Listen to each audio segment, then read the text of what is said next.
မင်္ဂလာပါ Retail Parcel Sharing Program နဲ့ကြိုဆိုပါရစေကျွန်တော်ဒီနေ့မျှဝေခြင်းတဲ့အကြောင်းအရာကကျွန်တော်လက်လီလုပ်ငန်းမှာအရေးကြီးတဲ့ဌာနတစ်ခုမှာတာဝန်ထမ်းဆောင်နေကြတဲ့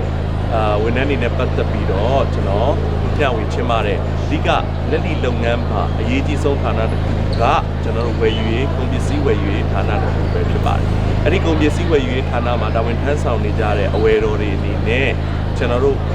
ပစ္စည်းတွေကိုဝယ်ယူတဲ့အခါမှာဘယ်လိုအကြောင်းအရာမျိုးကိုအဓိကထားဘယ်လိုစိတ်ထားမျိုးနဲ့ဝယ်ယူရမလဲဆိုတာလေးနဲ့ပတ်သက်ပြီးကျွန်တော်မျှဝေချင်ပါတယ်အဓိကဝယ်ယူရေးဘက်မှာတာဝန်ထမ်းဆောင်နေတဲ့ဝယ်တော်တွေအနေနဲ့ကိုယ့်ရဲ့ emotion ပေါ်မှာမူတည်ပြီးတော့ကုန်ပစ္စည်းကိုဝယ်ယူလို့မသင့်ပါဘူးအဓိကကိုယ့်ရဲ့ဆိုင်ရဲ့ strategy ကို market ရဲ့ trend ပေါ်မှာမူတည်ပြီးတော့မှဘယ်လိုကုန်ပစ္စည်းမျိုးကိုတင်ရမလဲဆိုတာကိုစဉ်းစားဆုံးဖြတ်ရမှာဖြစ်ပါတယ်ကိုယ့်ရဲ့ emotion ပေါ်မှာမူတည်ပြီးမှစဉ်းစားဆုံးဖြတ်ရင်မှားယွင်းမှုတွေဖြစ်ပေါ်နိုင်ပါတယ်ဥပမာအားဖြင့်ကျွန်တော်ကငပိရေချိုမကြိုက်ဘူးဆိုကြပါစို့အဲ့ဒီငပိရေချိုကျွန်တော်မကြိုက်တဲ့အတွက်ကျွန်တော်ဆိုင်မှာတင်ရောင်းခဲ့ရင်မရောင်းရဘူးလို့ကျွန်တော်ကယူဆမိနိုင်ပါတယ်အဲ့ဒါဆိုရင်ကျွန်တော်ဟာကိုယ့်ရဲ့ emotion ပေါ်မှာမူတည်ပြီးတော့မှ